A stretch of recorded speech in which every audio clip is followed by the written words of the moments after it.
The following is a Live the Dream Media production.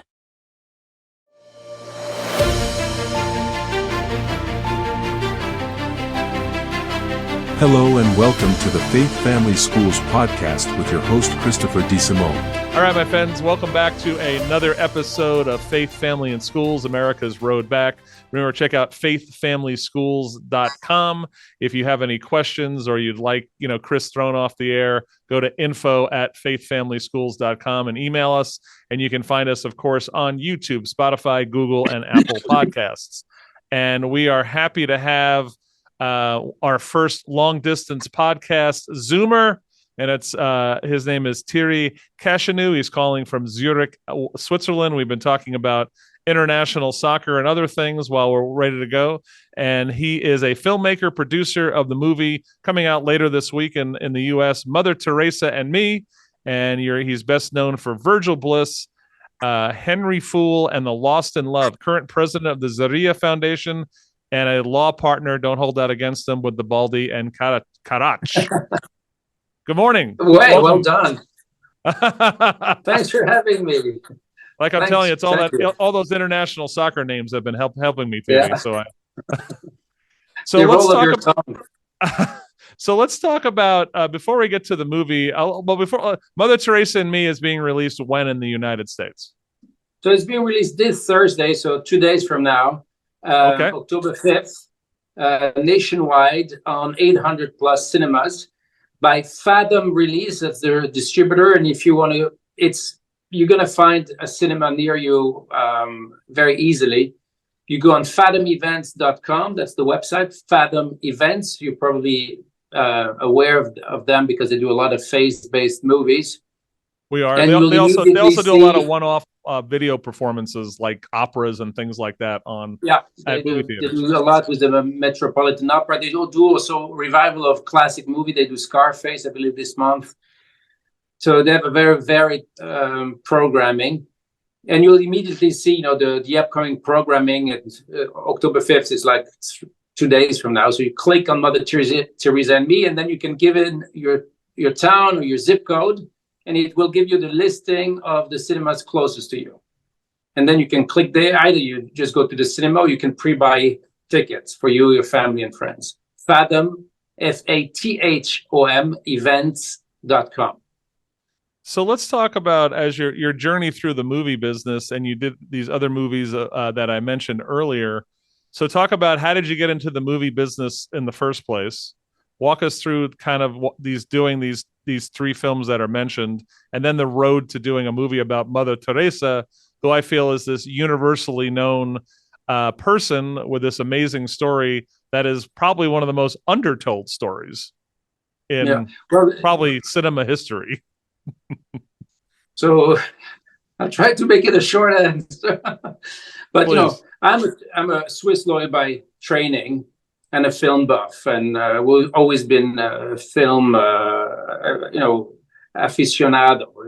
And when I was a young lawyer, the only thing that interested me was watching movies. I kept binge watching movies, and I was thinking of movie all the time. And at some point, I said, if I continue to do that, it's not going to be good. I'm going to make a professional mistake because my head is not where it should be. And so I said, I want to discover if there's something I can do in the world of films, which I don't know of. And I decided to go to Los Angeles at the time for 2 weeks on a trip to try to bump into people who are in the movie business, when they do laundry or coffee for this, catering, or maybe they're actors. And that way I met a lot of excuse me. That's a movie in itself, right? Lawyer from Switzerland goes on a blind trip to LA to hopefully bump into somebody in the movie theater, in the movie business. So that's your next movie. I was very lucky because as I was there was just the AFM, that's the American Film Market, which is the biggest film fair in the US, which happens in Santa Monica. And I stopped by, what is that? And I instantly met a lot of people and hangers on, and everybody was telling me, oh, you should be a producer. And I'm like, why? I mean, isn't that the guy with a lot of money? He says, no, there's the guy who organizes the money, and he organizes everything.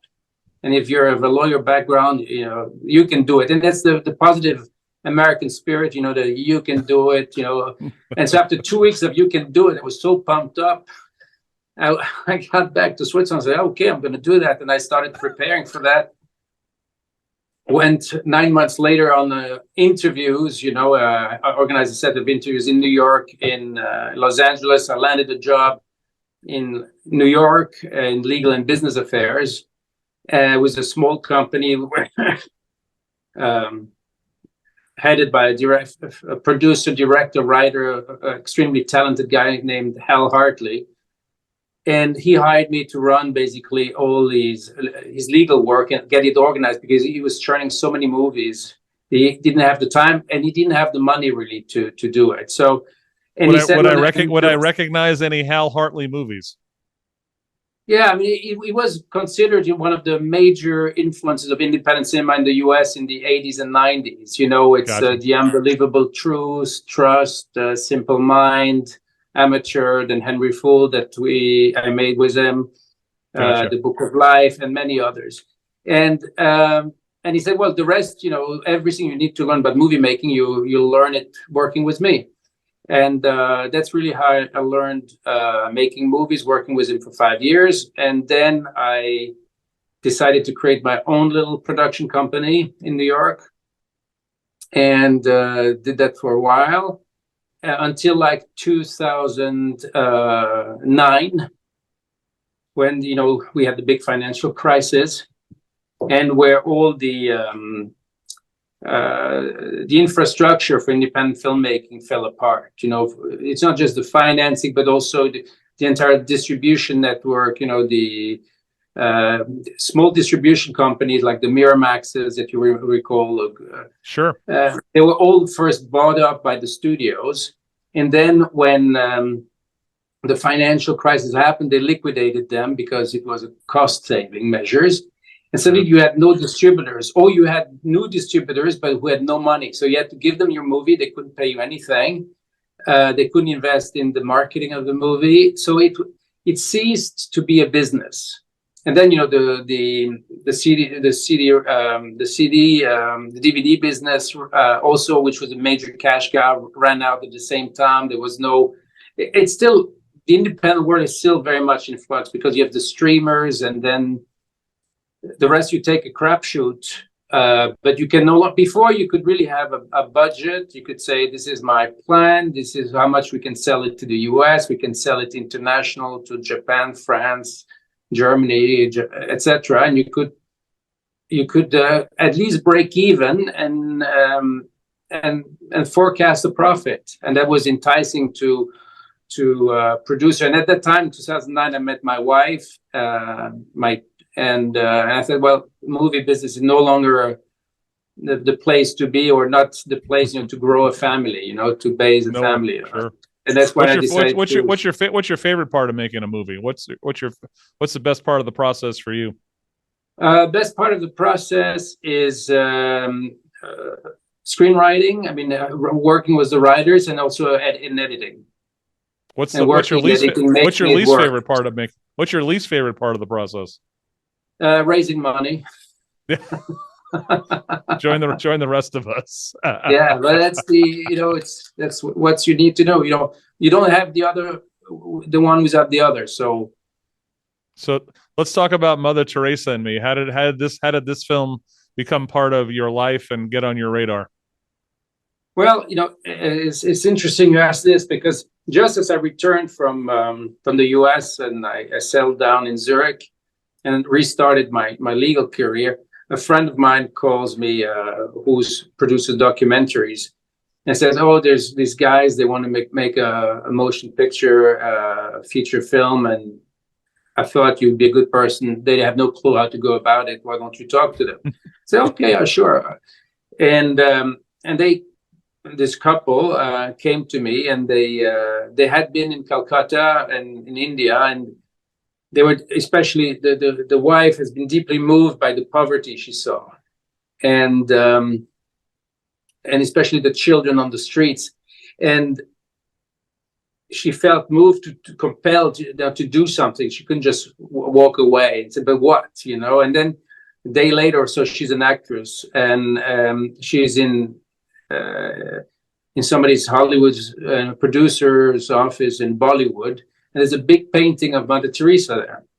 And and this inspiration comes to her. You have to do a movie about Mother Teresa, and bring her spirit into the world. In this world of war, of strife, and make it in that sense, a better world. It sounds a bit corny, and then I told him, what it takes to make a movie, what are the different steps. That there was no story at the beginning, so we just the character of Mother Teresa.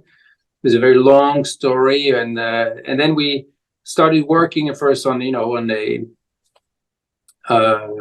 storyline, and then on the screenplay. Then we hired a screenwriter to help us with that. Kamal Musale, who also directed the movie and did a phenomenal job. And the interesting part is that this lady I'm talking to you about, Jacqueline Fritchie-Cornas, she's a Swiss actress, and she thought, oh, it'd be great if I could have a bit part. And that Indian producer who she had told, we should do a movie about Mother Teresa, he did some research, and he got back to her and said, you look like the young Mother Teresa. That's like 14 years ago. That's like 14 years ago. He said, really? And so this idea came that she could maybe play it, And she trained for 12 years.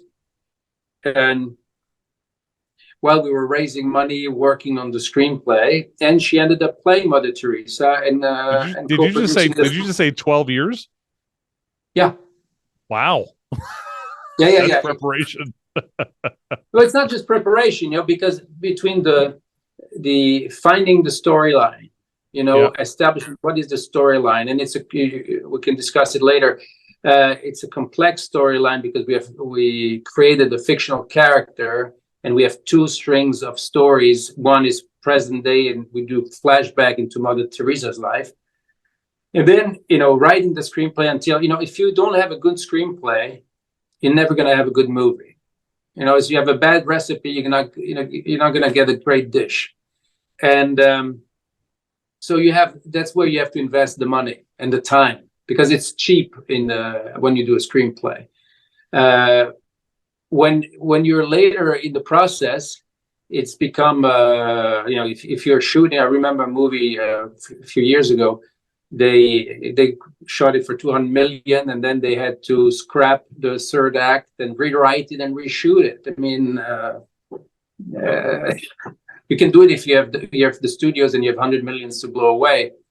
Right. But so it takes a lot of time, and raising the money was not an easy task. And we had decided, I don't know if you know that, but to raise the money entirely from donations. I saw that. We thought, what do we do? If this movie becomes a success, everybody always hopes the film is going to be a success and makes a lot of money. We felt, it shouldn't go into our pockets. It would be improper for us to become rich on the back of Mother Teresa. So we thought, well, why don't we create a foundation? And we financed the movie through donations, 501c3 basically, and then when the revenue stream starts, there's no revenue, no production costs to recoup, and all the money can go directly to the poorest of the poor in the spirit of Mother Teresa. How did you solicit donations? How did that process work? Well, was it a GoFundMe thing? How did that work? No, it was really person to person. Okay. We did a lot of events. We shot a light little pilot with a few scenes of the movie, because we found that it's difficult to speak about a movie. People need to see images to understand what you want to do. So we did we shot a number of scenes of the movie. We hired actors, so we did a mini production. And we shot the behind-the-scene footage where we explained what we did. And we had events where we would screen these two little movies and try to raise money. it took us probably 4 years to raise the budget. So was this a difficult production? Average in relation to difficulty? Did it seem to go easier than you thought? Well, it just needed time. But at the same time, the movie script could mature, the actors could mature in the preparation of their part, and it shows on the screen. The quality that you see on the screen is like, if a studio would make that movie, it could cost them probably 40 million to do. They couldn't do it on that budget we did. But also, they wouldn't do 12 years of pre-production, or preparations. So as you're getting closer, you have 4 years of fundraising leading into production. Was any of what else was going on in the sphere of movies and or television with faith-based kind of, that were starting to see more success and a little more of the idea of interest in them? And of course, TV streaming would be something like The Chosen, which is all donated, donations and blowing up doing that. And then there's been a couple of different movies in the last, especially Sound of Freedom this last summer that went crazy, right? Was that ever in the thoughtscape of this as you're moving through here, going, maybe all this time to get here, it's hitting the market at the right time? Well, I think, is certainly the only country today that has a large enough audience that goes to see faith or spiritual movies. Right. Europe is post-Christian. There are some, but you don't have the numbers, to actually. Maybe in Spain you have that still, but otherwise sense. It's basically gone. So if you want a commercial success and get on the map, we always thought, that this movie, the USA would be the best market for this movie, to land on the map, because there's an appetite, there's an audience that's looking for those kinds of films, and that's why we wanted to have a theatrical release. Because if you have only a theatrical release will get you press attention, interviews, write-ups. If you go straight to streaming, you don't get noticed. And if you just go straight to streaming, if you decide tonight with your wife you want to watch a movie, you have a choice of 10,000 movies, and you already probably know 5 that you want to see that you missed in the cinemas or that you heard from friends. So if it's not in your mind, you're not going to look for it. So it's very good. You're going to be on the platform, but nobody's going to go look for your movie. So you have to create that awareness through the marketing that you do for a theatrical release. And it's a big release for a small film because, as we said earlier, we're on 800 screens nationwide. That means we're in every market, at least on one screen, if not more. So it's phenomenal. So you mentioned it earlier. The plot has a back and forth through time between the current time, which is about this young lady named Kavita who is struggling with a pregnancy, and then flashing back to Mother Teresa. Was that an original idea when the script started getting written, or as time developed, you thought this was a better way of telling the story? Well, we discovered that with Kamal Moussaleh, the screenwriter, very early on, that the drama of Mother Teresa is all internal. It's her.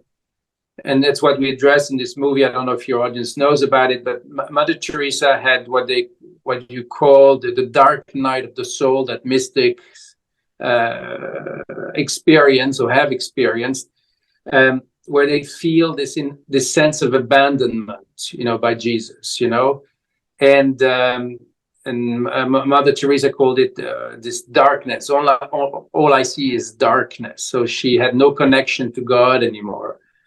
And she was really tapping in darkness for many, many, many years.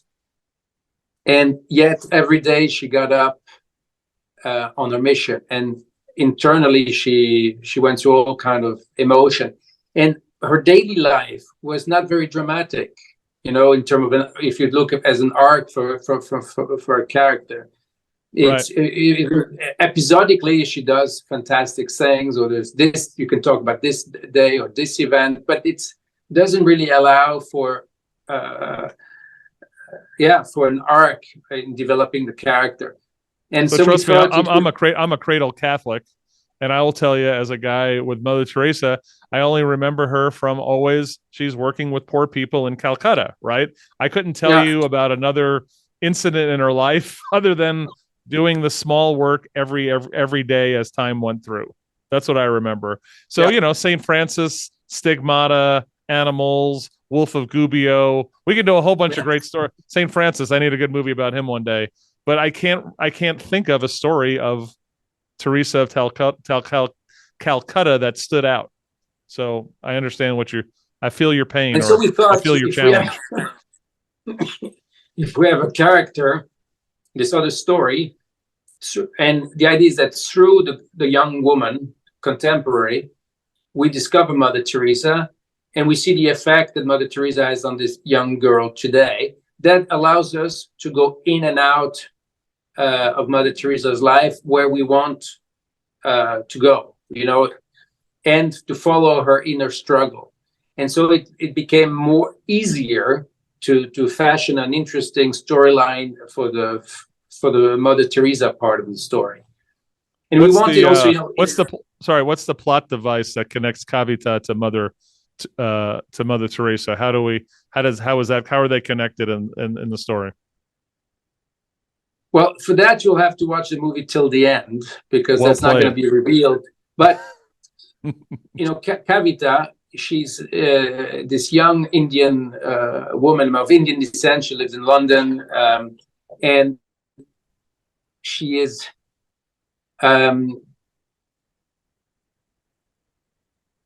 she finds herself pregnant. You mentioned that before. Her boyfriend abandons her, and then she flees to Calcutta, because there she meets her nanny. The nanny, she used to work for Mother Teresa. She had been adopted by Mother Teresa. So she kind of make the connection for her to learn about Mother Teresa. By going to Calcutta, she learns more of Teresa, and we go into that territory. Gotcha. Okay. Makes sense. So let's get to the heart of the film. So after you went through this, producing this film, going through the film, watching the film, and finally it's edited, what did you feel as a member of the human race? What did you feel after watching Mother Teresa and Me? Well, I'm very moved each time I see it, and it's one of these films that I can watch it again and again and again. I never get tired of it. It always feels fresh, and I'm moved each time because these are real emotions. It's not sentimental, It's not like the girl plays the violin, but it doesn't try to make you cry or try to push your buttons. It's very genuine, and I'm deeply impressed the most really by Mother Teresa each time, because it's a real mystery, this woman, because as I said earlier, she was a nun for many years. Maybe she was above 40. She was in India. She was a teacher, for young girls. And at the time, after the Second World War, you had the partition of India, India, Pakistan, and Bangladesh. And then they started moving populations left and right, and enormous misery ensued. And the thriving city, Calcutta, became a cesspool. And with all these people on the streets. And at that moment in history, Mother Teresa hears Jesus talking to her and says, I want you to go in the streets to help the poorest of the poor. And from that day on, you have a very intimate relation that developed between Jesus and Mother Teresa for 2 years. 2 years in which she asks her bishop, to allow her to go work on the streets, to be exclostrated as a nun on the streets. And, it takes a lot of time. It has to go up to the Vatican, and the Vatican, then Pius XII was the Pope at the time, approved it. and she has this intimate relationship with Jesus. And the day she hits the streets, boom, he's gone. Ghosts her, doesn't respond, and she writes, my prayers goes up and come back as knives in my heart, and it's really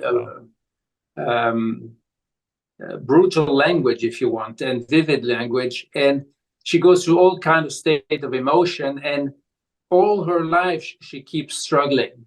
But at no moment does she throw in the towel.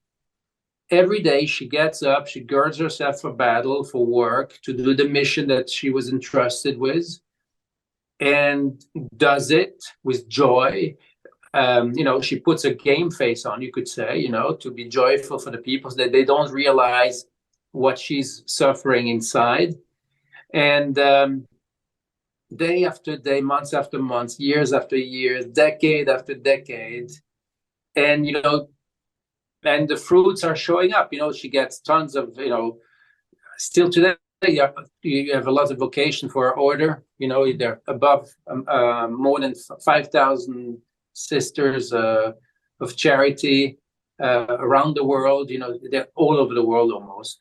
And so you really can see that it's God's work. And she kept saying, "No, this is not my work. It's not my ego. I'm only doing God's work." But still, she didn't feel God anymore. But she kept longing and hoping he would.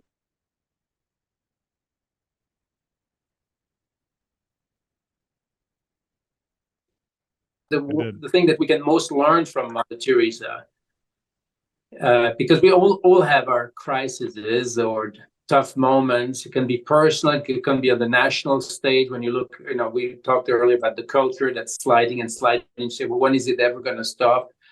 And to believe, yes, we have to keep going at it, because if I abandon, it's over. We all have to do our job and work against it and keep faith. And that's what it is to have faith, I believe. It's even when in the deepest darkness, you keep going.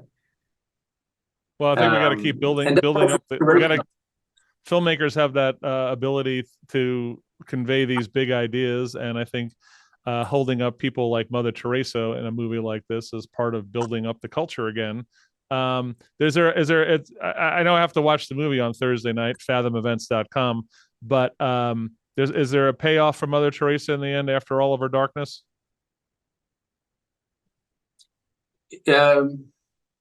I don't know if it's a pay. I'm sure. Yeah, I'm sure she's in heaven with Jesus.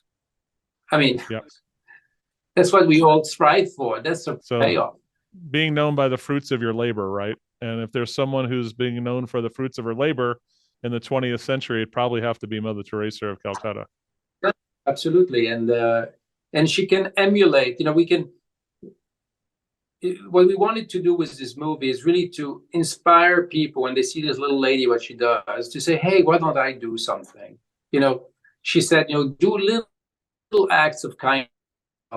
You can help somebody cross the street, an elderly person. You can do their groceries. You can visit somebody who's alone or at the hospital. Do little things.